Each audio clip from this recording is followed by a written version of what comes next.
Irene danas pričaju o ozbiljnoj temi. Obe smo bile u vezama, u brakovima, bile, ostale. Ja mislim da smo kompetentne da pričamo na temu zašto se parovi svađaju. Dobrodošli, Irena, na Shopster. Hvala na pozivu. Zadovoljstvo mi je što si danas tu sa nama i što ovako kao drugarice možemo da pričamo o toj ozbiljnoj temi. Nekako olako prelazimo preko toga. A da li smo uopšte parovi svesni zbog čega se svađaju? Najčešće uopšte nisu svesni. Šta su u stvari razlozi za svađu? Na izgled onako, na prvi pogled sve izgleda kao da su to neke dnevne teme. Da li su u pitanju finansije, da li neka organizacija vezano za decu, za kuću. Sve izgleda vrlo onako na prvi pogled kao svakodnevna tema, a suština je mnogo drugačija. U suštini zaista postoji nekada hronični problem u komunikaciji i čini se da u stvari parovi se svađaju na specifične načine, što ima veze sa tim između ostalog i kako su to videli kao model u porodici, iz kakvih porodica potiču i prosto kakvih su struktura ličnosti. I onda vidimo da kod nekih parova imamo recimo situaciju da odmah dođe do eskalacije sukoba. To je odmah ono klasična situacija, recimo, primjer. Žena dođe s posla i sad onako umorna i treba da stignu gosti i ona kreće da rasprema kuću, da sređuje, priprema večer, onda dođe u dnevnu sobu i vidi supruga koji je isto tako umoran, ali je seo, podigao noge, gleda nešto na TV-u i onda ona kreće. Eto, kakav si ti si isti kao tvoj otac, tebe ništa ne interesuje i tako dalje. I automatski ona od njega može da dobije samo istu takvu reakciju. On se brani onda. On se brani. Ona odmah, recimo, dođe sa kritikom njegovog bića. Ti si lenština, ti si ovakav, onakav. I odmah čim idemo na kritiku bića, mi možemo samo da očekujemo da će na isti način neko da nam odgovori. A sad, zamisli kako bi bilo kada bi, recimo, ona rekla njemu, na primjer, jako sam umorna, jel možeš da mi pomogneš da sredimo, dolaze nam gosti. I opet sad, njegova reakcija može biti dvojaka, jel? Opet u zavisnosti od toga kako su komunicirali pre toga. Ali baš smo pokušali. Tako je. I opet smo rekli ono kako se osjećamo. Mnogo je važno nekako kada i u raspravi odmah krenemo od toga kako se mi osjećamo u vezi sa nečim i odmah negde ispričamo koja je to u stvari naša potreba. Ali tako da se fokusiramo na ponašanje i da to zaista može da bude ispravivo. Znači da se to zaista može popraviti. Znači ima nade. Tako je. To je suština. Ako krenemo na kritiku bića, kogod daje, znači mi etiketiramo osobu, dajemo negativne komentare na njegove osobine, pa mi zaista, i nama kad neko tako nešto kaže, pa mi više ne slušamo šta nam kaže dalje. Mi automatski krećemo u nekakvu odbranu. Mi zaista nećemo čuti koji je u stvari problem ima ta osoba i možemo li mi suštinski pomoći. Tako da, eto, to može da bude onako problem. U komunikaciji onda, recimo, neki parovi se uopšte ne raspravljaju. Samo se postepeno udaljavaju. I to je još gore. Tako je. I to se pokazalo kao mnogo gora varijanta. Nekako se ljudi razdvajaju i vrlo brzo se i sasvim razdvoje. Ili možda čak to i ne bude tako brzo, ali dok se osvrnu i dok shvate o čemu se radi, oni su se nekako razišli. Ti kao psihijatar i psihoterapeut ćeš nam odgovoriti na ovo pitanje koje je jednostavno. Znamo da je zaljubljenost emocija koja je najlepša u tom periodu ljubavi, da kažemo. I kada smo zaljubljeni, mi smo savršeni, savršen je naš partner, ništa nas ne nervira, čak nam je onako i slatko sve ono što će kasnije jako da nas nervira. I kada prođe ta zaljubljenost i ostane samo ljubav, ili možda i nema ljubavi, mi kao da nam se otvore oči, kao da postanemo svesni ko je pored nas. Da li je to muškarac ili žena, sasvim svejedno. Ali, kao psihijatar, šta ti savjetuješ u tim slučajevima? Da li to nazvati probudio sam se ili gde su mi bile oči ili to ličiš na oca, ličiš na majku? Šta da radimo u takvim slučajevima? Da, najčešće u početku, kada je prisutna ta zaljubljenost, onda smo našli savršenog partnera i baš smo najveći srećnici na svetu jer smo baš tog savršenog našli i sve je divno i sve je čarobno.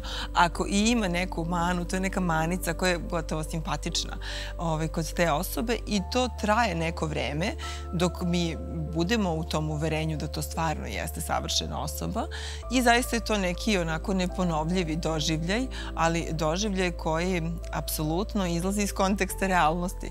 Mi psihijatri kažemo to je gotovo pa psihotično stanje, gotovo pa se potpuno izmeštamo iz realnosti i to čak ni hemijski ne može dugo da traje. Prosto čak ni naša hemija nam ne daje da to dugo traje. Mi vremenom počinjemo da uviđamo da je to osoba koja itekako ima neke svoje mane, koja je slična i nekim drugim osobama i onda dolazi do tog razočarenja. E sad, sve zavisi šta nam ostaje posle toga. Ukoliko se baš mnogo razočaramo u nekim stvarima koje su nama jako važne, najčešće posle te zaljubljenosti ne ostane ništa. I to i jeste najčešći scenario, da iza zaljubljenosti ne ostane ništa.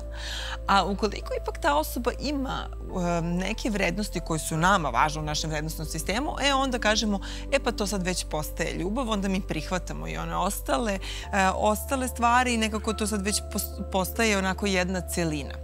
Međutim, dešava se nekada da upravo to saznanje da ta osoba nije savršena i nekako suočavanje sa njegovim nesavršenostima nas potpuno učini onako razočaranim, nezadovoljnim i počinjemo da se udaljavamo od te osobe. Nekada se to dešava i posle nekoliko godina braka, ukoliko se nekako u brak ušlo vrlo brzo u tom periodu zaljubljenosti. A nekada se dešava recimo da i parovi posle neke duže veze ili dužeg braka prosto dolazi do promene. Mislim, jedino što je stalno to je promena. Do promene nas samih. Tako, i nas samih i te osobe.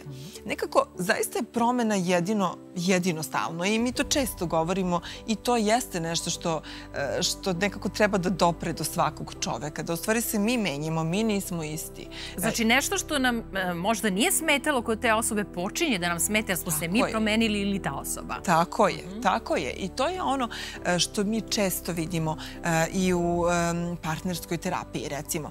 Da to, on kaže, ali to nije više onaj isti čovek koji je bio kada smo se venčali ili kada smo započeli vezu. Ali u stvari promenili smo se i mi, promenio se i partner. Možda i naše očekivanja. I to je tačno. I onda negde kada dođemo do tog suočavanja sa tim, da prosto tu sad sve nekako drugačije, nekad zaista dolazi i do toga da se ljudi tada razilaze. Ili opet, jedna osoba se intenzivno menja i na neki način napreduje, dok recimo druga osoba stagnira.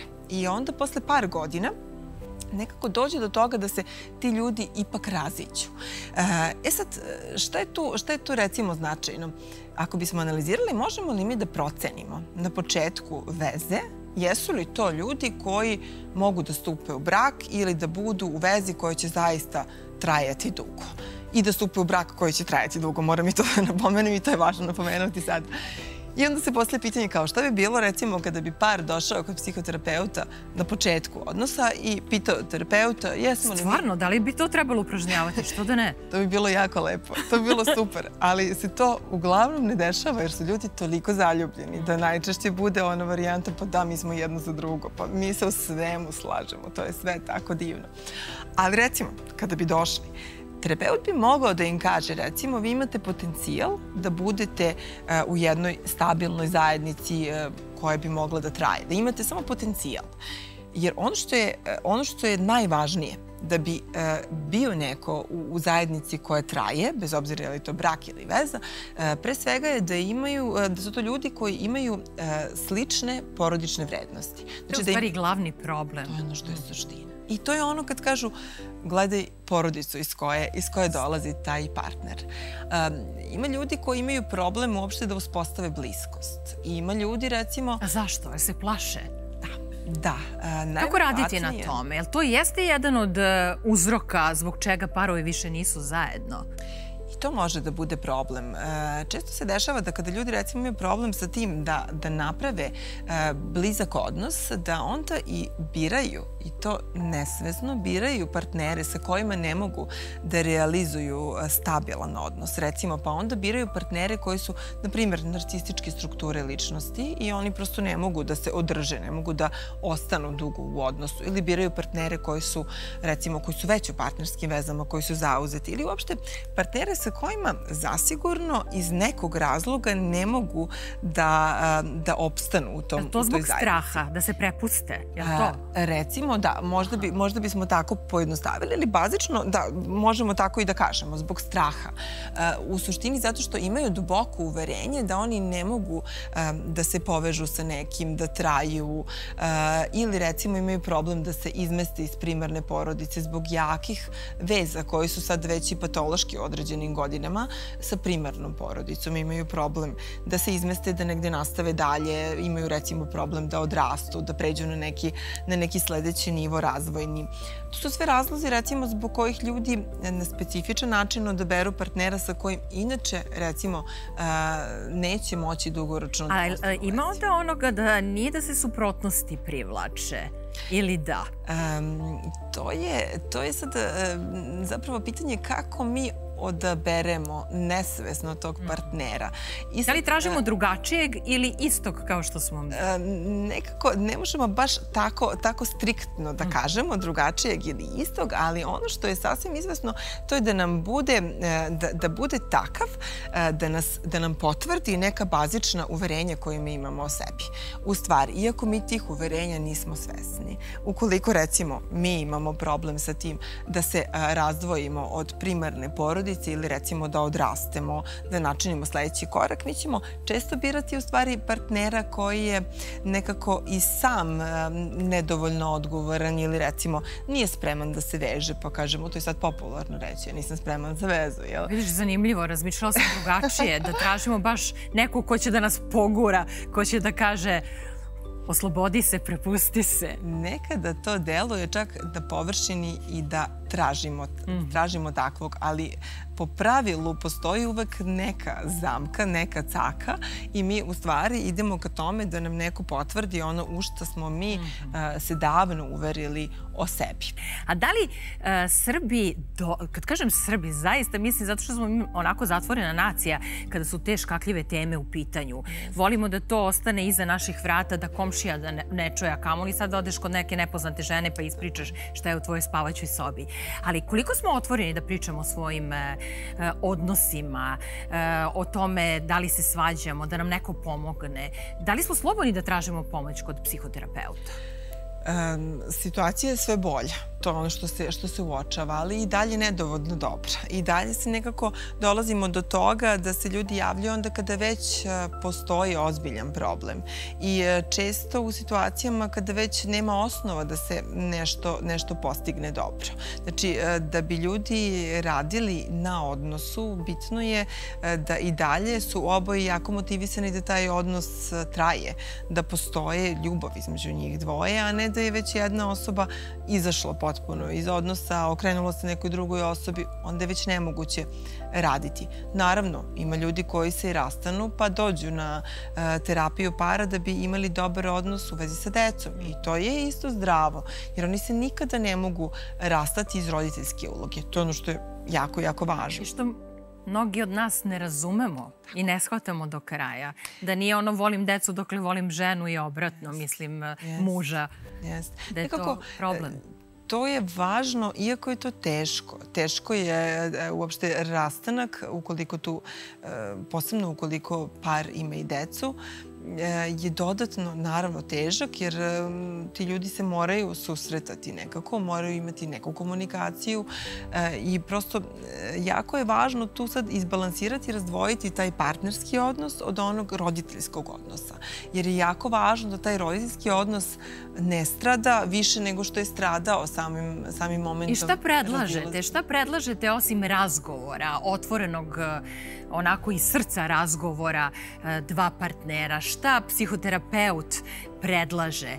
Da li nekada brojati do 10, možda do 110 nekada. Šta uraditi u takvim situacijama ako pričamo o svađama svakodnevnim, koje nisu za raskid, za odlazak, za okretanje drugoj osobi? Da li možda da otputujemo negde sami ili u paru ili kako? Šta predlažete? Za početak je najvažnije negovati bliskost između partnera. Da bi se negovala bliskost, važno je negdje da mi možemo otvoreno dogovorimo o tome kako se osjećamo i koje su to naše suštinske potrebe. I kada imamo određeni problem, da prvo sami osmislimo šta je to što jeste u stvari naš problem, kako vidimo da se na nivou ponašanja nešto može promeniti, pa da dođemo do toga da, recimo, naš odnos bude kvalitetniji.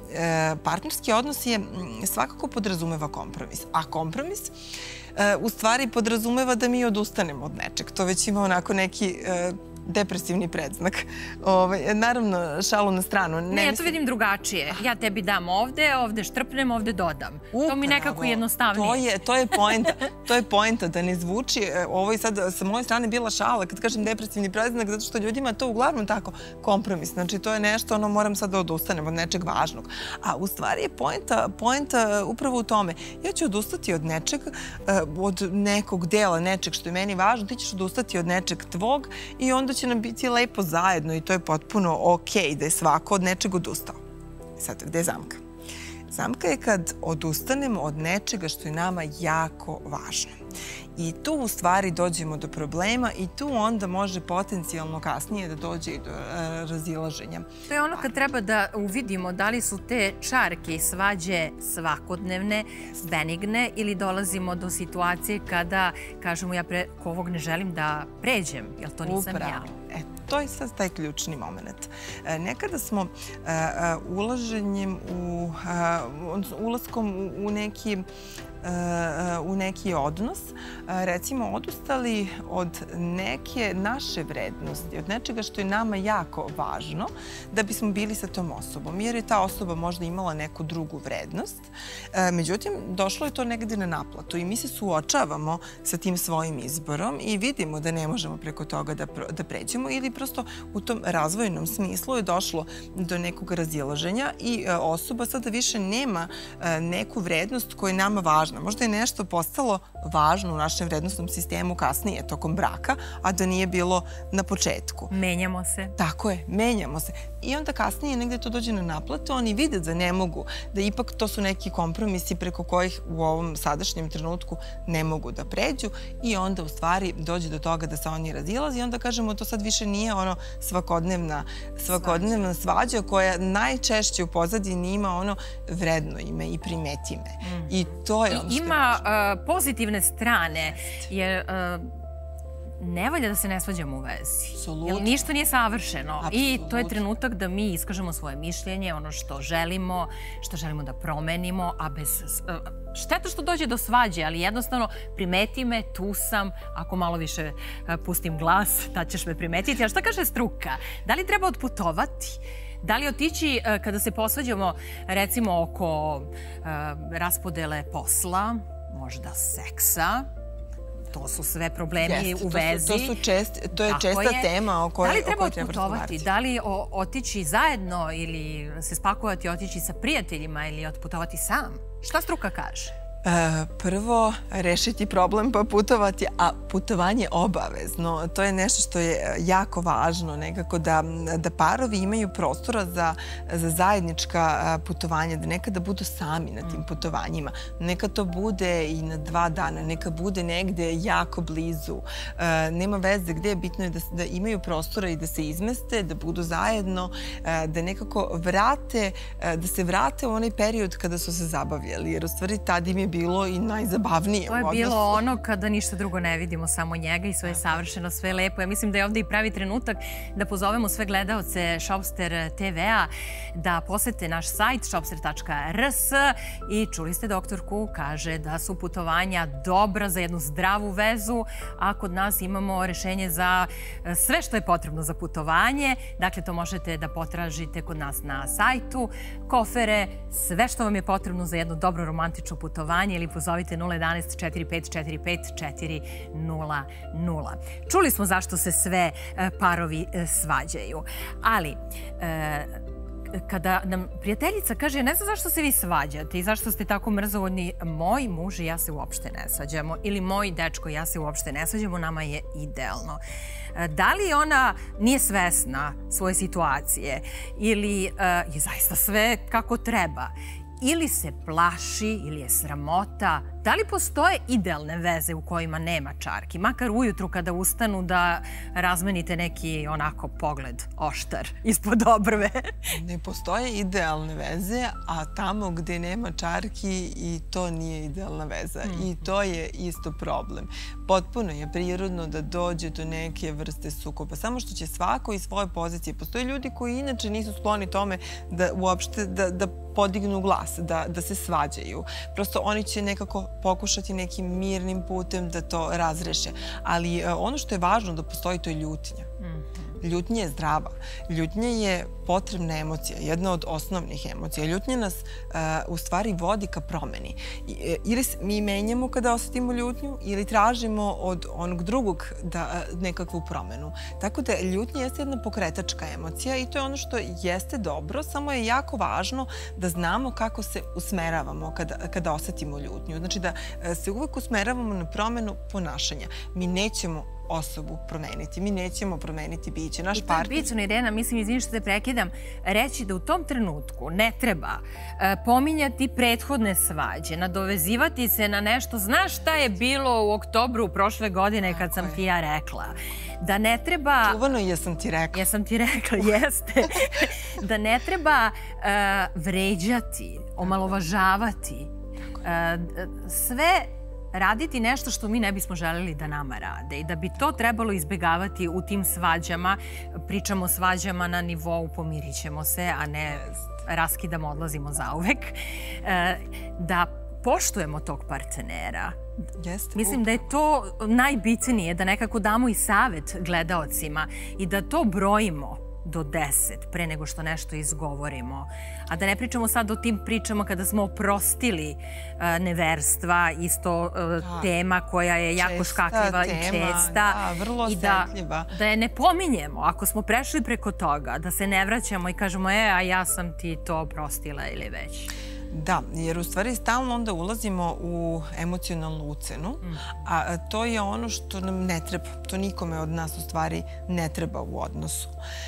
I nekako, ako već recimo sad konkretno ono što si spomenula, to je upravo to ako dođe do neverstva i onda ipak odlučimo da ostanemo sa tim partnerom. Prvo, da ako odlučujemo da nakon neverstva ostanemo sa partnerom, to je moguće, ali mora da dođe do promene, do određenih promena u samom odnosu. To mora da bude vrlo planirano, da bude vrlo jasno definisano i zaista da onda možemo da nastavimo dalje tako da se ne vraćamo stalno na to što se dešavalo. Ali apsolutno nije moguće da se nastavi odnos kao da se ništa nije dogodilo, samo da više o tome ne razgovaramo. Jer prosto tu onda nema ravnopravnosti među tim partnerima. Mora da se zaista dogodi nekakva promena u odnosu. Ali je to važno nekako da poštujemo tog partnera, da razmislimo da u stvari to brojanje do 10 podrazumeva da ćemo prethodno razmisliti o tome ko je ovaj čovjek, ko je ova žena, šta je to što su njegove autentične potrebe, koje su to njegove dobre karakteristike, šta je to što volim kod njega, šta je to što mi se ne sviđa kod njega. Što bi trebalo podsjećati sebe s vremena na vreme, zar ne? Jeste, ali taj moment, zašto ja volim, ovu osobu volim zato što je ovakva, da se setimo tih dobrih karakteristika, jer je to nešto što onda bude u stvari prečica do te osobe. I kada mi imamo takve prečice, onda nam bude lakše. Kako ti rešavaš kada se posvađaš sa partnerom? Da li voliš da odeš u šoping možda? Kako se lečiš? U skladu sa ovom televizijom bi bilo ok reći recimo i da i da je shopping takođe može da bude lek, ali recimo da shopping može da bude negde samo onako kratkotrajna pomoć, ali ono što je važno, ono što je suština jeste možda za trenutak se povući i razmisliti o suštini toga što nam je potrebno. Ukoliko ja vidim da mi je nešto, da je neka moja potreba nezadovoljena ili neka moja želja, da negde malo samo kad se izmestim, razumem šta se u stvari dogodilo, zbog čega je došlo do toga i na koji način se to može menjati. Opet da se podsjetim šta je to što mi je važno kod tog mog partnera, zbog čega mi je on važan, šta je to što volim kod njega i nekako da na najbolji način onda razgovaram o tome kako se osjećam, šta je to, kakva je to promjena, opet ono sve da bude nekako merljivo i da nekako da osoba zna tačno šta je to što je meni potrebno. Nekad je okej malo se i povući, promisliti, pa tek onda istupiti sa nekim predlogom, savjetom. A što se kupovine tiče, ona zaista može onako... I znam da kupaš na Shopsteru, to znam. Apsolutno, apsolutno. Što bi rekli doktori preporučili. Tako nekako. I to je... I nekada ta kupovina zaista može onako u trenutku da relaksira, ukoliko je to naravno nešto što... Ali bitno je da nam bude jasno da to nije lek. Ja mislim da smo došli do zaključka da je zdravo svađati se u vezi. Bila to emotivna veza koja će biti krunisana brakom ili ne, ali da je ona zdrava. Ako se svađamo, ako razmenjujemo svoja mišljenja, svoje stavove i da treba što više da pričamo, da budemo u nekom zdravom odnosu, da je to u stvari zapravo i najvažnije i da se ne plašimo ako se ujutru posvađamo sa suprugom, sa dečkom, da će do večeri, ako mu kažemo šta nam smeta, sigurno promeniti, da se to neće ponoviti. Ako smo od starta na zdravim temeljima gradili vezu i ukoliko ono što stalno ponavljam, a jako je važno, imamo zajedničke vrednosti, onda je sasvim izvesno da i kada dođe do jedne zdrave rasprave u kojoj ćemo jasno pokazati emociju ljutnje i onda će doći i do negdje mi ćemo angažovati tu celokupnu pokretačku energiju da zaista napravimo promenu i da zaista budemo u perspektivi zadovoljniji tim odnosom. Tako da, eto, na jedan zdrav način, rasprava na zdrav način. Može tako. Tako je. Dakle, slušajte sebe, poslušajte doktorku i sve će biti u redu. Svađe u odnosima nisu strašne, one nas pokreću, one nam daju novo iskustvo i možda nas podstiču da što više volimo tu osobu koja je pored nas. Hvala vam što ste danas bili sa nama. Vidimo se u najnovijim Shopster pričama. Irena, toliko tema imam za tebe da ćeš morati mi dođeš još najmanje jedno 10 puta. Sa najvećim radošću. Hvala ti što si bila danas na Shopsteru. Hvala tebi na pozivu, bilo mi je divno.